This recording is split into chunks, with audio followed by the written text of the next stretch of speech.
लक्षद्वीप हे आपल्या भारताचं अत्यंत सुंदर असणारं बेट आहे. केंद्रशासित असणारा तो प्रदेश आहे. ज्या पद्धतीनं अंदमान निकोबार आहे, अशाच पद्धतीनं लक्षद्वीप जे आहे, हे लक्षद्वीप अत्यंत सुंदर असणारं बेट आहे. माननीय प्रधानमंत्री नरेंद्र मोदीजी यांनी नुकतीच त्या ठिकाणी भेट दिली होती आणि त्या लक्षद्वीपची जी सुंदरता आहे, त्या सुंदरतेचं त्यांनी अत्यंत चांगलं वर्णन केलेलं होतं. आणि अशा सुंदर अशा बेटावर पर्यटकांनी जायला हवं, अशा पद्धतीची भूमिका त्यांनी मांडली होती. पण ती भूमिका मांडत असताना त्यांनी काय मालदीव जे आहे, या मालदीवला लाखोच्या संख्येने आपले इंडियन टुरिस्ट जातात आणि मालदीवच्या इकॉनॉमीमध्ये भारतीयांचा फार मोठा वाटा आहे. परंतु माननीय प्रधानमंत्री लक्षद्वीपला गेल्यानंतर मालदीवच्या काही मंत्र्यांनी माननीय प्रधानमंत्र्यांच्या विरोधामध्ये टिप्पणी केली आणि त्यांनी आपल्या भारताचा अपमान करण्याचा प्रयत्न केलेला होता. त्यामुळं भारतातल्या अनेक लोकांनी मालदीववर बहिष्कार टाकण्याचा निर्णय घेतला आणि मी सुद्धा माझा अनेक दिवसांपासून मालदीवचा दौरा मी ठरवत होतो आणि मालदीवला जाण्याचा माझा विचार होता. परंतु मी नक्की एकदा ठरवलं, माझ्या फॅमिलीसोबत आता मालदीवला न जाता लक्षद्वीपला जाणं अत्यंत आवश्यक आहे आणि मी पहिल्यांदाच त्या ठिकाणी जात आहे. तर त्याची सुंदरता, त्याचं जे सौंदर्य आहे ते पाहण्यासाठी, त्या ठिकाणच्या लोकांना भेटण्यासाठी त्या ठिकाणी एक आमच्या मंत्रालयाचा ईडी कॅम्प ठेवलेला आहे. दिव्यांग जनांना साहित्य वाटण्याचा कार्यक्रम त्या ठिकाणी आहे. त्याचबरोबर 19 तारखेला मी तिथं आहे, तिथं शिवजयंती येते आहे. तर त्या ठिकाणी मी शिवजयंती तिथल्या लोकांच्यासोबत साजरी करणार आहे. त्याचबरोबर लक्षद्वीपमध्ये रिपब्लिकन पार्टी ऑफ इंडियाची स्थापना होणार आहे. अशा आणि त्या ठिकाणी अधिकाऱ्यांची बैठक घेऊन त्यांच्या ज्या अडचणी आहे त्या अडचणी सोडवण्यासाठी भारत सरकारच्याकडून त्यांना पूर्णपणे मदत करण्याचं आश्वासन मी त्यांना देणार आहे. अशा पद्धतीनं लक्षद्वीप जे आहे ते अत्यंत सुंदर आहे. अशा पद्धतीची भूमिका माननीय प्रधानमंत्र्यांनी मांडलेली आहे. स्वतः प्रधानमंत्री त्या ठिकाणी जाऊन आले आणि भारतीयांना माझं नम्र निवेदन आहे की आपण आता मालदीववरती बहिष्कार टाकायचा आहे. बहिष्कार आपण टाकलेलाच आहे आणि आपल्या टुरिस्टनी आता लक्षद्वीपला भेट देण्यासाठी जाणं अत्यंत आवश्यक आहे. त्यासाठी मी माझ्या फॅमिलीसह, माझी पत्नी, माझा मुलगा यांना घेऊन मी त्या लक्षद्वीपला भेट देण्यासाठी जात आहे. त्याचप्रमाणे अशी एक माहिती मिळते आहे की काँग्रेस पक्षाचे मध्य प्रदेशचे माजी मुख्यमंत्री, माजी प्रदेशचे अध्यक्ष कमलनाथ आणि त्यांचे जे पुत्र आहेत नकुलनाथ, या दोघांनी माननीय प्रधानमंत्री नरेंद्र मोदी यांची भेट घेतल्याची माहिती आहे. आणि देशभरामध्ये फार मोठी चर्चा आहे की काँग्रेस पक्षामधून अनेक लोक बाहेर पडत आहेत आणि देशाच्या विकासाच्या दिशेनं पुढं पाऊल टाकणारे माननीय नरेंद्र मोदीजी, त्यांना विनाकारण काँग्रेस पक्ष आणि जी इंडियाची आघाडी आहे ही आघाडी विरोध करत आहे. विरोध करायला काही हरकत नाही, लोकशाहीमध्ये विरोध करण्याचा सर्वांना अधिकार आहे. परंतु विकास कामाला पुढं गती देणाऱ्या प्रधानमंत्र्यांना सहकार्य करणं ही खरी लोकशाही आहे. काही मुद्द्यांवरती तुम्ही आमच्यावर आरोप करू शकता आणि सरकारला काही ज्या सूचना आहेत त्या करण्याचा विरोधकांना अधिकार आहे. परंतु मोदी हटाव अशा पद्धतीची मोहीम जी आहे ती इंडिया आघाडीने हातामध्ये घेतलेली आहे. परंतु मोदींना हटवणं हे एऱ्या गबाळ्याचं काम नाही. मोदीजी जनतेच्या ताकदीवर उभे आहेत. जेवढ्याला काँग्रेसच्या बाजूला जेवढ्या जनता होती तेवढ्याला भारतीय जनता पार्टीचे 1982मध्ये 2 MP होते. आज भारतीय जनता पार्टीचे 303 MP आहेत आणि 2024मध्ये आम्हाला अपेक्षा आहे की भारतीय जनता पार्टीचे 370पेक्षा जास्त लोक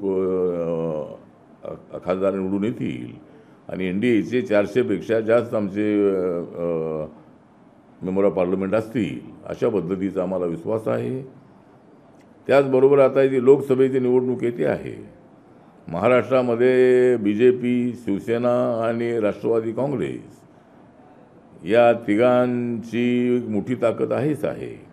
पण या मोठ्या ताकदीला मदत करणारी RPIची मोठी ताकद आहे, RPI छोटी ताकद आहे. पण निवडून आणण्यासाठी जी बॅलेन्सिंग मतं असतात ती मतं देण्याची जबाबदारी माझ्या पक्षावर आहे आणि उमेदवारांना निवडून आणण्यासाठी रिपब्लिकन पक्षाचाही चांगला उपयोग होणार आहे. त्यामुळं आपल्या महाविकास आघाडीच्या नेत्यांना माझी नम्र विनंती आहे की मी राज्यसभेवर ही गोष्ट खरी आहे, पण मी त्याचा लोकसभेतला माणूस आहे. मी 3 वेळेला लोकसभेमध्ये होतो आणि 4थ्या वेळेला मी शिर्डीमध्ये हरलो होतो.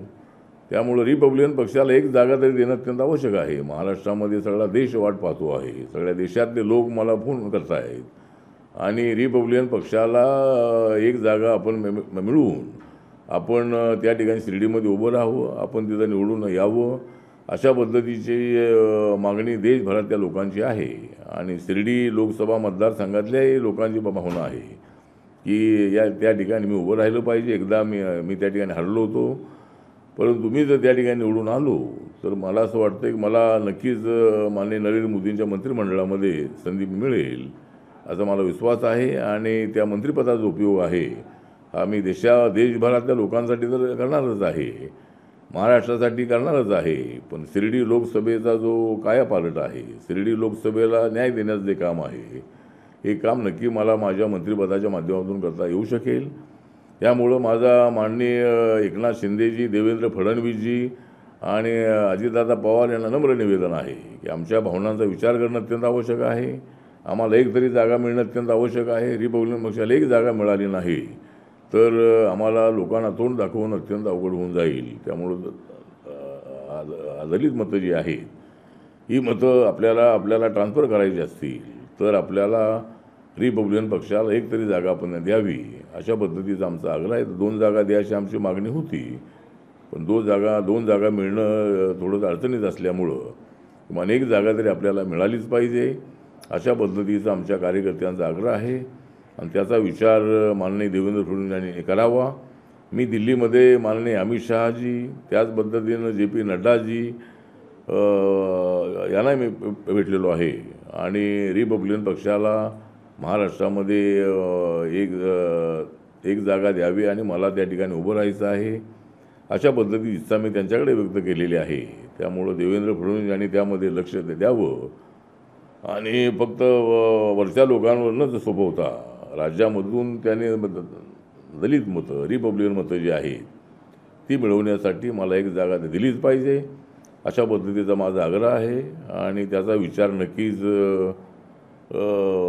महाविकास आघाडीच्या नेत्यांनी करावा, अशा पद्धतीची आमची मागणी आहे. त्यांनी अशोक चव्हाण काँग्रेसची साथमध्ये प्रवेश केला आणि त्यानंतर मिलिंद देवरांनी सुद्धा काँग्रेसची साथ सोडून शिंदे गटामध्ये प्रवेश केला. दोघांनाही राज्यसभा तत्कालमध्ये देण्यात आली. दुसरीकडे आपण बघतो की भाजपचे किंवा महायुतीचे जे काही जवळचे पक्ष त्यांना मात्र तिकीट देण्याला किंवा जागा देण्यास महायुती जास्त जे आहे ते उत्साह दाखवत नाही किंवा देत नाही. महायुतीच्या नेत्यांनी विचार करणं अत्यंत आवश्यक आहे. एक तर 3 पक्षाचं सरकार आहे, गोष्ट खरी आहे, पण त्याला रिपब्लिकन पक्षाची साथ आहे. त्यामुळं ज्या वेळेला हे सरकार आहे त्यावेळेला 3 पक्षाचं सरकार, अशा पद्धतीची भूमिका मांडणं अत्यंत अयोग्य आहे. एक तर त्यामध्ये रिपब्लिकन पक्ष आणि बाकीचे काही मित्रपक्ष त्यामध्ये आहेत महाविकास आघाडीमध्ये. आणि मी एक आठवण करून देतो की भाजप शिवसेनेची युती अनेक वर्षापासून होती.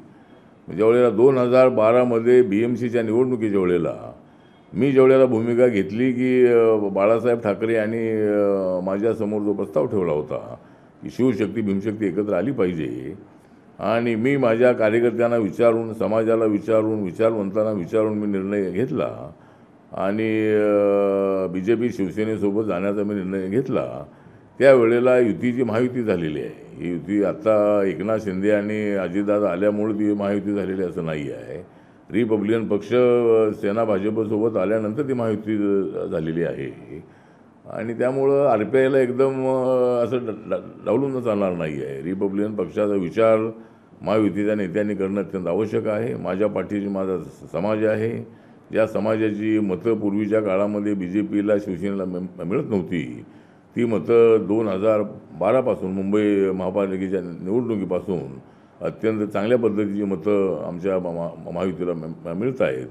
त्यामुळं RPIचा त्यांनी गंभीरपणे विचार करावा अशा पद्धतीची माझी त्यांच्याकडं मागणी आहे. आणि शिर्डीमध्ये सदाशिव लोखंडे आमचे मित्र आहे, ते त्या ठिकाणी 2 वेळेला निवडून आलेले आहेत. पण त्याच्यावर काय अन्याय करावा ही भूमिका माझी अजिबात नाही आहे. पण माझ्या पक्षाला एखादी जागा मिळाली पाहिजे. शिर्डी हा तुमचा हट्ट असणार आहे की महाराष्ट्रात कुठेही चालेल? नाही, शिर्डीमध्ये द्यावा असा माझा आग्रह आहे, कारण मी तिथे एकदा हरलो होतो, त्यामुळे मला तिथं पुन्हा एकदा निवडून यायचं आहे. त्यामुळे शिर्डीच द्यावी असा माझा आग्रह आहे आणि मार्ग त्याच्यातून काढता येऊ शकेल. सदाशिव लोखंडेंना काय जी माझी राहिलेली जी 2 वर्षाची राज्यसभा आहे ती त्यांना देता येऊ शकेल आणि मला त्या ठिकाणी उभं राहण्याची संधी द्यावी आणि माझ्या पक्षाला एक तरी जागा दिली पाहिजे असा माझा आणि माझ्या कार्यकर्त्यांचा मोठा आग्रह आहे. ठीक आहे. एक मराठी होऊन सर, राष्ट्रवादीमध्ये मला शरद पवार म्हणतात की निवडणूक आयोग जे काही निर्णय देत आहे ते अन्यायकारक तो निर्णय आहे आणि अजित पवार एका बाजूला म्हणतात की म्हणजे आव्हान करतात की माझ्या माझ्या बायको मुलाशिवाय मला कोणी साथ देणार नाही, तर दुसरीकडे म्हणजे पवार कुटुंबियामध्येच आरोप प्रत्यारोपाचं राजकारण सुरू झालं. मला असं वाटतं की माननीय शरद पवार यांच्याबद्दल मला आदर आहे. मी ते मुख्यमंत्री असताना त्यांच्या नेतृत्वाखाली मी समाज कल्याण मंत्री म्हणून काम केलेलं आहे. माननीय शरद पवार अत्यंत अनुभवी नेते आहेत, अभ्यासू नेते आहेत आणि त्यांना माहीत आहे की पवारसाहेबसुद्धा एकदा काँग्रेस पक्षामधून बाहेर पडले होते आणि वसंतदादा पाटील हे असताना नंतर काही आमदारांना घेऊन त्यांनी पोलोचं सरकार बनवलेलं होतं. तर नियम पूर्वीचा असा होता की जर एखाद्या काय आमदारांना जर पक्षाची भूमिका मान्य नसेल आणि त्यांना बाहेर पडायचं असेल तर 1/3 संख्येनं त्यांनी बाहेर जर पडले तर त्यांची जी मेंबरशिप आहे ती जात नाही आणि नंतर मग नियम अनेक ठिकाणी थोडी तोडफोड होऊ लागली, म्हणून नंतर 2/3चा जो कायदा आहे तो केलेला आहे.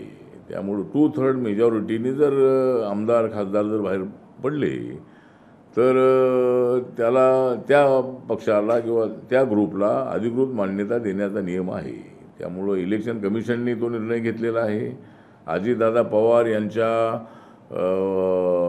राष्ट्रवादी काँग्रेसला त्यांनी राष्ट्रवादी काँग्रेस मान्यता दिलेली आहे. घड्याळी सिंबॉली त्यांनी दिलेलं आहे. त्यामुळं ते चुकीचं आहे असं पवारसाहेब म्हणतायत ते बरोबर नाही आहे. मला असं वाटतं की नियमाप्रमाणे तो निर्णय मेरिटवरती घेण्यात आलेला आहे. 42 आमदार अजितदादासोबत आहेत आणि पवारसाहेबांनी आमदार सांभाळायला पाहिजे होते. एकनाथ शिंदेंच्या सोबत 55 आमदारापैकी जवळजवळ 40 आमदार त्यांच्यासोबत आले. त्यामुळं त्यांना इलेक्शन कमिशनने मान्यता दिली. राहुल नार्वेकरांनी मेरिटवरती दोघांसाठी हा निर्णय दिलेला आहे. त्यामुळं हा निर्णय चुकीचा आहे असं म्हणणं योग्य नाही आहे. त्यांना कोर्टामध्ये जायचं असेल त्यांना जाण्याचा अधिकार आहे. सुप्रीम कोर्टामध्ये माननीय उद्धव ठाकरे गेलेले आहेत. आता माननीय शरद पवार साहेब सुप्रीम कोर्टात गेलेले आहेत. सुप्रीम कोर्टामध्येही काही त्यांना न्याय मिळेल असं अजिबात नाही आहे. त्यामुळं आणि बाकी आता काय पवार फॅमिलीमध्ये जो वाद सुरू आहे, पवारसाहेबांनी जर आमदारांची भावना समजून घेतली असती आणि BJPला पाठिंबा देण्याचा निर्णय अगोदर जर घेतला असता तर पक्षामध्ये फूट होऊ शकत नव्हती. आणि पवारसाहेबांनी अनेक लोक जात आहेत. आता अशोक चव्हाण इकडे BJPमध्ये आले. इथं काही BJPमध्ये जाण्याचा विषय नव्हता, BJPला पाठिंबा देण्याचा फक्त विषय होता. तर ते जर अजितदादांचं आणि आमदारांचं पवारसाहेबांनी ऐकलं असतं तरी फूट होऊ शकत नव्हती आणि पवारसाहेबांनीच NDA सोबत महायुतीसोबत यायला हवं होतं, पण असं झालं नाही. पण आता सध्या पवार फॅमिलीमध्ये युद्ध सुरू आहे, आरोप प्रत्यारोप सुरू आहेत. तर आता त्याबद्दल आता काही मी जास्त बोलू शकत नाही. बघूया. पण त्या ठिकाणी जी काही लढत आहे, अजितदादा पवार यांच्या पत्नी त्या ठिकाणी उभ्या राहणार आहेत, सुप्रिया सुळे त्या ठिकाणी उभ्या राहणार आहेत. पवारसाहेब म्हणतात की बारामतीकर ते ठरवतील आणि अजितदादाने सांगितलेलं आहे की माझी सीट निवडून आलीच पाहिजे. जर माझी सीट निवडून आली नाही तर मी नंतर विधानसभेला उभं राहणार नाही. पण मला असं वाटतं की अजितदादांनी विधानसभेला उभं राहायचंच आहे, कारण बारामती जी सीट आहे, मागच्या वेळेला 2014मध्ये बारामती हा बालेकिल्ला असतानाही माननीय शरद पवार आणि अजितदादा पवार एकत्र असतानाही त्यावेळेला महादेव जानकर त्या ठिकाणी उभे होते आणि त्यावेळेला महायुतीचे उमेदवार म्हणून ते उभे होते. तर ते काय थोड्या फरकाने त्या ठिकाणी आलेले होते.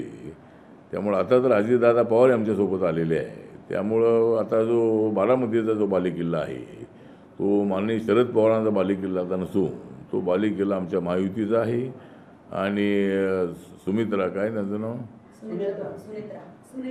सुनित्रा अजितदादा पवार जे आहे त्या नक्कीच त्या ठिकाणी बहुमताने निवडून येतील अशा पद्धतीचा आम्हाला विश्वास आहे. आणि माझा रिपब्लिकन पक्ष अजितदादांच्या पाठीमागं ताकदीनं त्या ठिकाणी उभा राहणार आहे. सर, चंद्रकांत हांडोरेंना जी उमेदवारी दिली काँग्रेस चंद्रकांत हांडोरेंना जी उमेदवारी दिली काँग्रेसने राज्यसभेची, कसं बघताय काँग्रेस आंबेडकर कार्ड खेळतंय का? नाही, काँग्रेसने निर्णय चांगला घेतलेला आहे. अलीकडे काँग्रेस पक्षाने मल्लिकार्जुन खरगे यांनाही पक्षाचा अध्यक्ष बनवलेला आहे. पण माझा काँग्रेस पक्षाला एवढाच प्रश्न आहे की ज्यावेळेला कर्नाटकमध्ये मल्लिकार्जुन खरगे सिनियर नेते असतानाही मुख्यमंत्री बनवण्याच्या वेळेला वेळ आली होती त्यावेळेला त्यांना मुख्यमंत्री बनवलं नव्हतं. आता त्यांना सगळा पक्ष एकदम लढायला गेलेला आहे. पक्ष एकदम उद्ध्वस्त होतो आहे. आणि उत्तर प्रदेशमध्ये तर राहुल गांधी हरलेले आहेत. आता सोनिया गांधी त्या ठिकाणी उभ्या राहणार नाही आहेत. त्यामुळं अशा परिस्थितीमध्ये चंद्रकांत हांडोरे हे माझ्या पक्षामध्ये होते. मी त्यांना माझ्या पक्षाच्या वतीनं मुरली देवरा असताना पहिला महापौर RPIचा अशा पद्धतीचा निर्णय झाला होता. आणि 1992मध्ये चंद्रकांत हांडोरे यांना पहिलं महापौरपद देण्याचा निर्णय मी घेतलेला होता. आणि चंद्रकांत हांडोरे माझ्या पक्षाचे महापौर होते आणि ते अत्यंत चांगले कार्यकर्ते आहेत, ॲक्टिव्ह कार्यकर्ते आहेत. ते काँग्रेसमध्ये गेल्यामुळं त्यांना मंत्रिपदाची संधी मिळाली. आता त्यांना राज्यसभा मिळालेली आहे. त्यांचं मी अभिनंदन करतो. आणि काँग्रेस पक्षाने चांगला निर्णय घेतलेला आहे का आंबेडकरी चळवळीमधल्या कार्यकर्त्याला राज्यसभेची संधी दिलेली आहे. ठीक आहे, चला. ABP माझा, उघडा डोळे बघा नीट.